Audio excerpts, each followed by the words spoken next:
ನಮಸ್ಕಾರ ವೀಕ್ಷಕರೇ. ಪ್ರಜಾಪಿತ ಬ್ರಹ್ಮಕುಮಾರಿ ಈಶ್ವರ್ಯ ವಿಶ್ವವಿದ್ಯಾಲಯದ 90ನೇ ವಾರ್ಷಿಕೋತ್ಸವ ಹಾಗೂ ಮಹಾಶಿವರಾತ್ರಿಯ ಪ್ರಯುಕ್ತ ಗುಜರಾತಿನ ಸುಪ್ರಸಿದ್ಧ ಶ್ರೀ ಸೋಮನಾಥೇಶ್ವರ ದಿವ್ಯ ದರ್ಶನ ಮಂದಿರದ ಜೊತೆಗೆ 14 ಆಧ್ಯಾತ್ಮಿಕ ವಿಭಾಗಗಳನ್ನು ನವೀಕರಿಸಿದ್ದಾರೆ. ಒಂದೊಂದು ವಿಭಾಗದಲ್ಲಿ ಏನೆಲ್ಲ ಇದೆ ಮತ್ತು ಮಹಾಶಿವರಾತ್ರಿಯಂದು ಹೇಗಿತ್ತು ಇದನ್ನು ಸುವಿಸ್ತಾರವಾಗಿ ನೋಡೋಣ ಬನ್ನಿ ವೀಕ್ಷಕರೇ.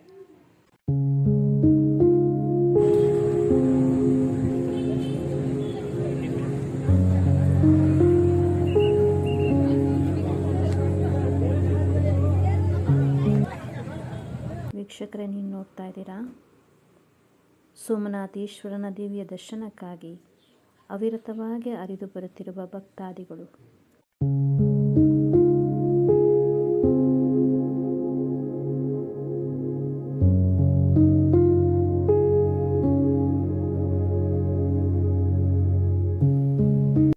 ಸಮ್ಮುಖದಲ್ಲಿ ಹರ್ಷಿತ ಅನ್ನುವಂಥವರು ಸೋಮನಾಥನ ದರ್ಶನ ಮಾಡ್ಕೊಂಡ್ಬಂದಿದ್ದಾರೆ. ಅವರ ಅನುಭವವನ್ನು ನಾವು ತುಂಬ ಚೆನ್ನಾಗಿತ್ತು. ಆ್ಯಕ್ಚುಲಿ ಟೆಂಪಲ್ಗೆ ವಿಸಿಟ್ ಕೊಟ್ಟಿಲ್ಲ, ಯಾವಾಗ ಆಗುತ್ತೆ ಅಂತ ಗೊತ್ತಿಲ್ಲ. ಬಟ್ ಈ ಒಂದು ಮೇಕ್ ಓವರ್ ಏನು ಮಾಡಿದ್ದಾರೆ ತುಂಬ ಚೆನ್ನಾಗಿತ್ತು. And she more than I am happy. ಬಂದಿದ್ದಕ್ಕೆ ಒಂಥರ ಖುಷಿ ಇದೆ. And full complete program organisation ತುಂಬ ಖುಷಿ ಇತ್ತು. ಲೈಕ್ ನನಗೆ ತುಂಬ ಆಸೆ ಇತ್ತು 100 ಜ್ಯೋತಿರ್ಲಿಂಗಗಳನ್ನ ನೋಡಬೇಕು ಅಂತ. ಬಟ್ ಅಷ್ಟು ದೂರ ಇರೋದ್ರಿಂದ ಲೈಕ್ ಹೋಗೋಕ್ಕಾಗಿರಲಿಲ್ಲ.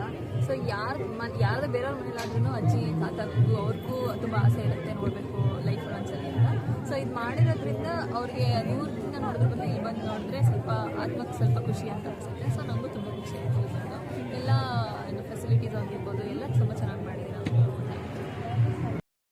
ವೀಕ್ಷಕರೇ, ಇದಾಗಿದೆ ಶಾಂತಿಯ ಯಾತ್ರೆ. ಪ್ರಜಾಪಿತ ಬ್ರಹ್ಮಕುಮಾರಿ ಈಶ್ವರ್ಯ ವಿಶ್ವವಿದ್ಯಾಲಯದಲ್ಲಿ ಪ್ರತಿನಿತ್ಯ ರಾಜಯೋಗ ಅಭ್ಯಾಸ ಮಾಡುತ್ತಿರುವಂತಹ ಸಹೋದರ ಸಹೋದರಿಯರು ಈ ಶಾಂತಿ ಯಾತ್ರೆಯನ್ನು ಮೈಸೂರಿನ ಯಾದವಗಿರಿ ಸೇವಾ ಕೇಂದ್ರದಿಂದ ಕಾಲ್ನಡಿಗೆಯಲ್ಲಿ ಮೈಸೂರಿನಲ್ಲಿ ನಿರ್ಮಿಸಿರುವ ಗುಜರಾತಿನ ಸೋಮನಾಥೇಶ್ವರ ಮಂದಿರವನ್ನು ತಲುಪುತ್ತಿರುವ ದೃಶ್ಯ.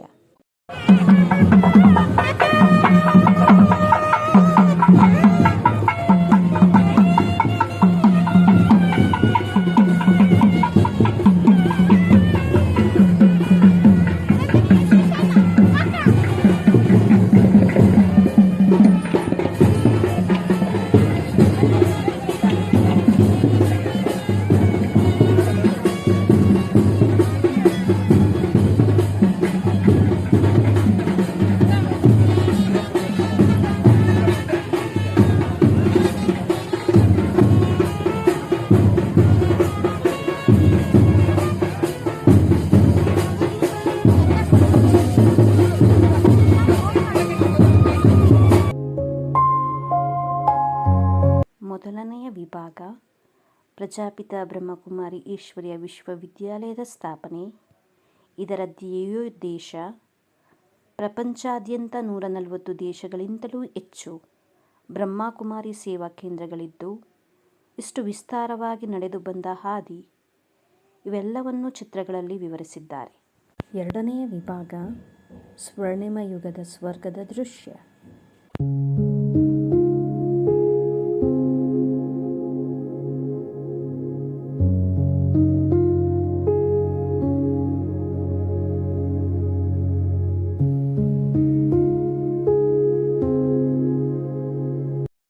ಮೂರನೆಯ ವಿಭಾಗದಲ್ಲಿ ಪರಮಾತ್ಮನ ಪರಿಚಯ, ಆತ್ಮದ ಪರಿಚಯ, 3 ಲೋಕದ ಜ್ಞಾನ, ಶಿವರಾತ್ರಿಯ ಮಹತ್ವಿಕೆ, ಕರ್ಮದ ಸಿದ್ಧಾಂತ, ರಾಜಯೋಗ ಧ್ಯಾನದ ಮೂಲಕ ಮನಸ್ಸಿನ ನಿಯಂತ್ರಣ ಮತ್ತು ಗೃಹಸ್ಥದಲ್ಲಿ ಸಾಮರಸ್ಯ ಜೀವನ ನಡೆಸಲು ಬೇಕಾಗಿರುವಂತಹ ಜೀವನದ ಮೌಲ್ಯಗಳನ್ನು ಚಿತ್ರಗಳ ಮುಖಾಂತರ ಸುವಿಸ್ತಾರವಾಗಿ ವಿವರಿಸಿದ್ದಾರೆ.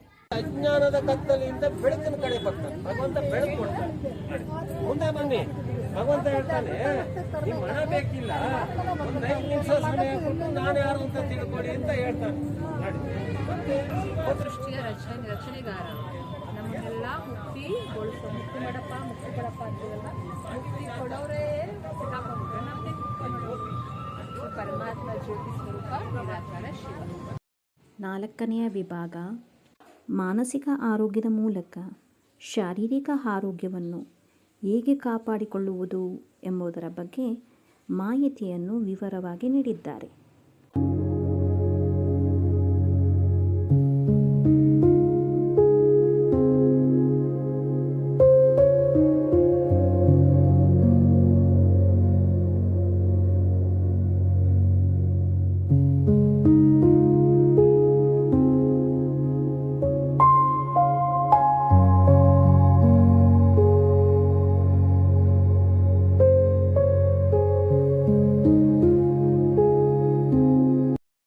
ಐದನೆಯ ವಿಭಾಗದಲ್ಲಿ ಮಾದಕ ವಸ್ತುಗಳ ಸೇವನೆಯ ವಿರುದ್ಧ ಜಾಗೃತಿ ಮೂಡಿಸುವಂತಹ ವಿಷಯಗಳನ್ನು ವಿವರವಾಗಿ ತಿಳಿಸಿದ್ದಾರೆ.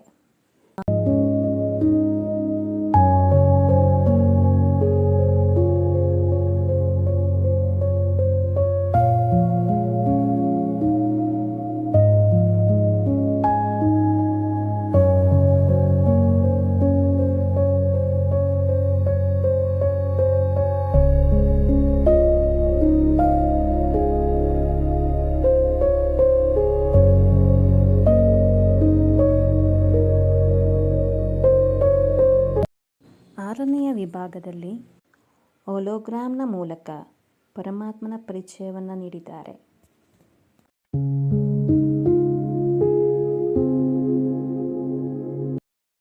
ಏಳನೆಯ ವಿಭಾಗದಲ್ಲಿ ಮೌಲ್ಯಗಳ ಪ್ರಯೋಗವನ್ನು ವಿವರಿಸುವ ಆಟಗಳಿವೆ.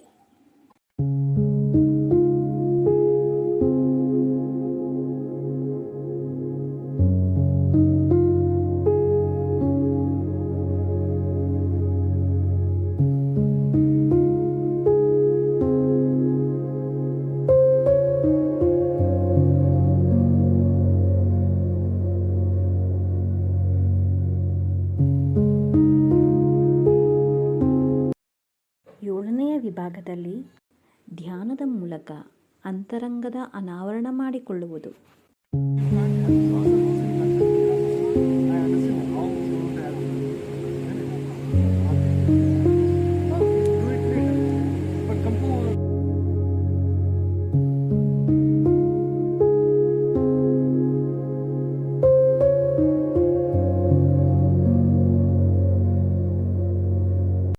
ಒಂಬತ್ತನೆಯ ವಿಭಾಗದಲ್ಲಿ ಮೈಂಡ್ ಸ್ಪಾ, ಸದಾ ವ್ಯಸ್ತರಾಗಿರುವವರಿಗೆ ಕಂಪ್ಯೂಟರ್ ಮೂಲಕ 5 ನಿಮಿಷಗಳ ಮೆಡಿಟೇಷನ್ ಅನುಭವ.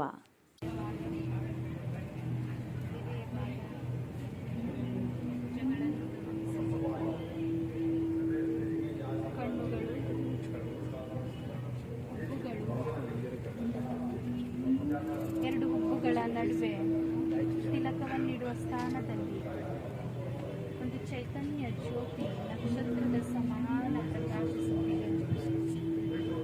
ಈ ಜ್ಯೋತಿ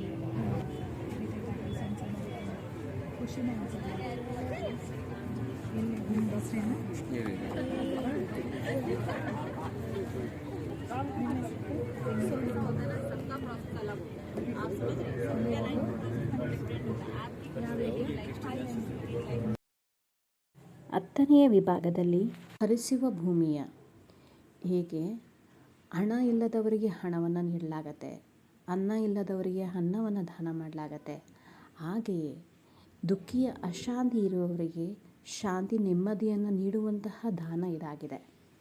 ಎಷ್ಟೆಷ್ಟು ನಾವು ಕೊಡ್ತಾ ಹೋಗ್ತೀವಿ ಅಷ್ಟಷ್ಟು ನಮ್ಮಲ್ಲಿ ಹೆಚ್ಚಾಗುವಂತಹ ವಿಶೇಷ ದಾನ ಇದಾಗಿದೆ.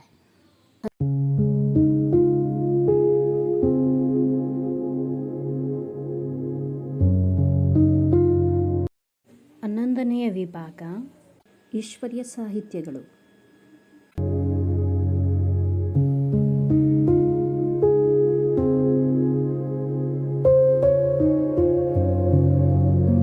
ಹನ್ನೆರಡನೆಯ ವಿಭಾಗ ನವ ಚೈತನ್ಯ ದೇವಿಯರ ದರ್ಶನ.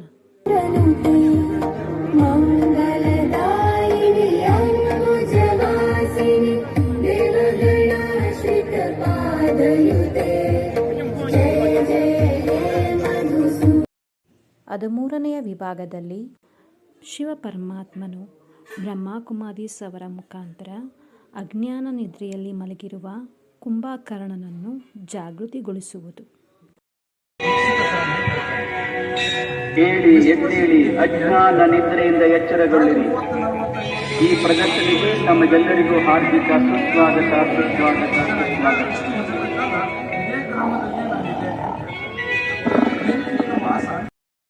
14ನೇ ವಿಭಾಗದಲ್ಲಿ ದ್ವಾದಶ ಜ್ಯೋತಿರ್ಲಿಂಗಗಳ ದರ್ಶನ.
ಉದ್ಭವ ಶಿವಲಿಂಗನ ದರ್ಶನ.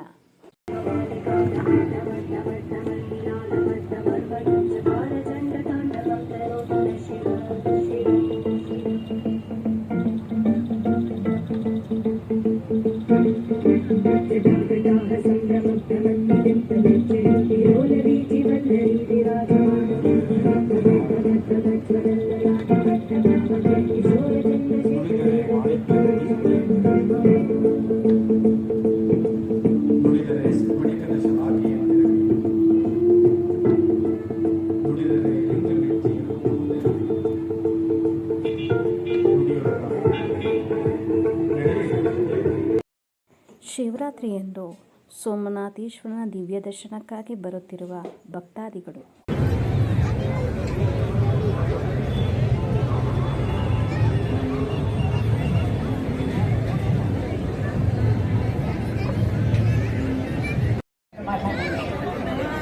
ಅಂದಮೇಲೆ ಪರಮಾತ್ಮನ ದಿವ್ಯ ಧ್ಯಾನ ಕೇಳಿ ಪರಮಾತ್ಮ ಕಲಿಸ್ಕೊಡ್ತಾ ಇರುವಂತಹ ರಾಜ್ಯದ ಧ್ಯಾನವನ್ನು ಮಾಡ್ತಾ ಹೋಗ್ತೇವೆ ಅಂದಾಗ ನಮ್ಮ ಮನದಲ್ಲಿ, ವಚನದಲ್ಲಿ, ಕರ್ಮದಲ್ಲಿ, ಸಂಬಂಧ ಸಂಪರ್ಕದಲ್ಲಿಯೂ ಸಹ ದಿವ್ಯತೆ ಉಂಟಾಗ್ತಾ ಹೋಗುತ್ತೆ. ನಾನು ಇಂದಿನಿಂದ ಯಾವುದೇ ಪಾಪಕರ್ಮವನ್ನು ಮಾಡುವುದಿಲ್ಲ, ನಾನು ಒಂದು ದಿವ್ಯ ಜ್ಯೋತಿ ಆತ್ಮ ಚೈತನ್ಯವಾಗಿದ್ದೇನೆ ಎನ್ನುವಂತಹ ಜಾಗೃತಿ ನಮ್ಮಲ್ಲಿ ಉಂಟಾಗುತ್ತೆ.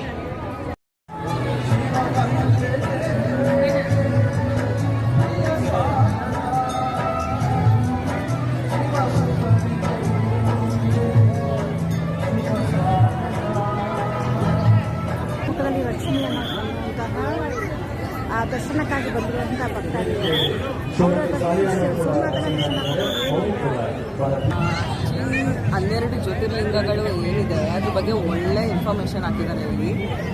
ಪ್ರತಿಯೊಂದು ಎಲ್ಲ ಹೇಗೆ ಇದೆ, ಶಿವಲಿಂಗದ್ದು ಏನು ಅದ್ರ ಮಹತ್ವ ಅನ್ನೋದೆಲ್ಲ ತುಂಬ ಚೆನ್ನಾಗಿ ಅಲ್ಲಿ ವೇದಿಕೆ ಮಾಡಿದ್ರೆ. ಮತ್ತು ಅಲ್ಲೂ ಅಷ್ಟೇ ಶಿವಂದು ಬ್ರಹ್ಮ ಗಣಪತಿ ಎಲ್ಲ ತುಂಬ ಚೆನ್ನಾಗಿ ಅವ್ರಿಗೆ ವೇಷ ಹಾಕಿ ತುಂಬ ಚೆನ್ನಾಗಿ ಮಾಡಿದ್ದಾರೆ. ಎಲ್ಲರೂ ಹೆಚ್ಚಿನ ಸಂಖ್ಯೆಯಲ್ಲಿ ಬಂದು ವಿಸಿಟ್ ಕೊಟ್ಟು ಶಿವಲಿಂಗನ ದರ್ಶನ ಮಾಡಿ ದ್ವೇಷ, ಅಸೂಯೆ, ಯಾವ ನಕಾರಾತ್ಮಕ ವಿಚಾರಗಳು ನಮ್ಮಲ್ಲಿ ಪ್ರವೇಶ ಮಾಡಿಬಿಟ್ಟಿದ್ದಾವೆ. ಇದರ ಪರಿಣಾಮವಾಗಿ ನಮ್ಮೆಲ್ಲರ ಮನದಲ್ಲಿ, ಮನೆಯಲ್ಲಿ, ಜೀವನದಲ್ಲಿ, ಸಮಾಜದಲ್ಲಿ ಎಲ್ಲೆಡೆಯೂ ಸಹ ಅತಿಯಾದಂತಹ ದುಃಖ, ಅಶಾಂತಿ, ಯಾವ ಜೀವನದಲ್ಲಿ ಅನೇಕ ಪ್ರಕಾರದ ಕಲಹಗಳು, ಕೋಲಾಹಲಗಳು, ಅನಾಚಾರ, ಅತ್ಯಾಚಾರ, ಭ್ರಷ್ಟಾಚಾರಗಳು ಅತಿಯಾಗಿ ಹೋಗ್ಬಿಟ್ಟಿದೆ. ಇದರ ಪರಿಣಾಮವಾಗಿ ಮನುಷ್ಯಾತ್ಮ ಟೆನ್ಷನ್ಗೆ ಒಳಗಾಗ್ತಿದ್ದಾನೆ, ಡಿಪ್ರೆಷನ್ಗೆ ಒಳಗಾಗ್ತಿದ್ದಾನೆ. ಇಂತಹ ಜೀವನದಲ್ಲಿ ಸಂಪೂರ್ಣ ಅಂಧಕಾರ ಕವಿದಿರುವಂತಹ ಘೋರ ರಾತ್ರಿಯಲ್ಲಿ ಪರಮಾತ್ಮ ಶಿವ ಈ ಜಗತ್ತಿಗೆ ಅವತರಣೆ ಆಗಿ ಬಂದ. ಪರಮಾತ್ಮನ ಅವತರಣೆ ಯಾವ ನಿರಾಕಾರನಾದಂಥ ಪರಂಜ್ಯೋತಿ ಸ್ವರೂಪಿ ಪರಮಾತ್ಮ ಶಿವ ತನ್ನ ಸಾಕಾರ ಮಾಧ್ಯಮವಾದಂತಹ ಪಿತಾಶ್ರೀ ಪ್ರಜಾಪಿತ ಬ್ರಹ್ಮರವರ ವೃದ್ಧ ತನುವಿನಲ್ಲಿ ಪರಕಾಯ ಪ್ರವೇಶ ಮಾಡಿ ನಮ್ಮೆಲ್ಲರಿಗೂ ಸಹ ಜ್ಞಾನವೆಂಬ ಅಮೃತವನ್ನು ಪಾನ ಮಾಡಿಸ್ತಾನೆ. ಆದ್ದರಿಂದಲೇ ಪರಮಾತ್ಮನ ಈ ಒಂದು ಅಂಧಕಾರದ ಸಮಯದಲ್ಲಿ ಕಲಿಯುಗದ ಘೋರ ರಾತ್ರಿಯಲ್ಲಿ ಬಂದಿರೋ ಕಾರಣವಾಗಿ ಶಿವನ ರಾತ್ರಿ ಅಥವಾ ಶಿವರಾತ್ರಿ, ಮಹಾರಾತ್ರಿ, ಕಾಳರಾತ್ರಿ ಅಂತಲೂ ಕೂಡ ಹೇಳಲಾಗತ್ತೆ. ಭಗವಂತ ಬಂದು ತನ್ನ ಸಾಕಾರ ಮಾಧ್ಯಮದ ಮೂಲಕ ನಾವೆಲ್ಲ ಮಾನವಾತ್ಮರಿಗೆ ಜ್ಞಾನವೆಂಬ ಅಮೃತವನ್ನು ಪಾನ ಮಾಡಿಸ್ತಾ ಇದ್ದಾರೆ. ಆ ಒಂದು ಶ್ರೇಷ್ಠವಾದಂತಹ ಜ್ಞಾನಕ್ಕೆ ಸೋಮರಸ ಅಂತೇಳಿ ಹೇಳಲಾಗತ್ತೆ. ಆ ಸೋಮರಸವನ್ನು ಪರಮಾತ್ಮ ತಂದೆ ನಮ್ಮೆಲ್ಲರಿಗೂ ಪಾನ ಮಾಡಿಸಿರುವ ಕಾರಣವಾಗಿಯೇ ಭಗವಂತನ ಮಹಿಮೆಯಲ್ಲಿ ಸೋಮನಾಥ, ಸೋಮೇಶ್ವರ ಅಂತೇಳಿ ಮಹಿಮೆ ಮಾಡಲಾಗುತ್ತೆ. ಯಾವ ಗುಜರಾತಿನಲ್ಲಿ ಸುಪ್ರಸಿದ್ಧವಾದಂತಹ ದೇವಾಲಯ ಇಂದು ನಾವೆಲ್ಲರೂ ಇಲ್ಲಿಯೇ ಪ್ರತ್ಯಕ್ಷವಾಗಿ ನೋಡ್ತಿದ್ದೇವೆ, ದರ್ಶನ ಮಾಡ್ತಿದ್ದೇವೆ. ಹಾಗಾಗಿ ಪರಮಾತ್ಮ ಯಾವ ಒಂದು ಜ್ಞಾನ ಬಿಂದುಗಳನ್ನು ನಮ್ಮೆಲ್ಲರಿಗೂ ಕೂಡ ನೀಡ್ತಿದ್ದಾನೆ. ಜ್ಞಾನದ ಅಮೃತದ ಹನಿಗಳನ್ನು ನಾವು ಮನುಷ್ಯಾತ್ಮರ ಬುದ್ಧಿರೂಪಿ ಕಳಶದಲ್ಲಿ ತುಂಬುತ್ತಾ ಇದ್ದಾನೆ.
ಬೆಳಗಿನ ಕಿರಣಗಳೇ ಬಣ್ಣಿಸಿರಿ, ഇരുളിന്റെ ಬೆಳಕು ತೋರಿಸಿರಿ. ನಾಳೆಯ ನಂಬಿಕೆ ನಮ್ಮ ಬಾಳಲಿ ಗೆಲ್ಲುವ ಭರವಸೆಯೊಂದೇ ಬೆಳಕಾಗಲಿ. ತಿರುವುಗಳನ್ನಿತೋ ಬಲ್ಲವ ನೀನೇ ಸೂತ್ರಧಾರ,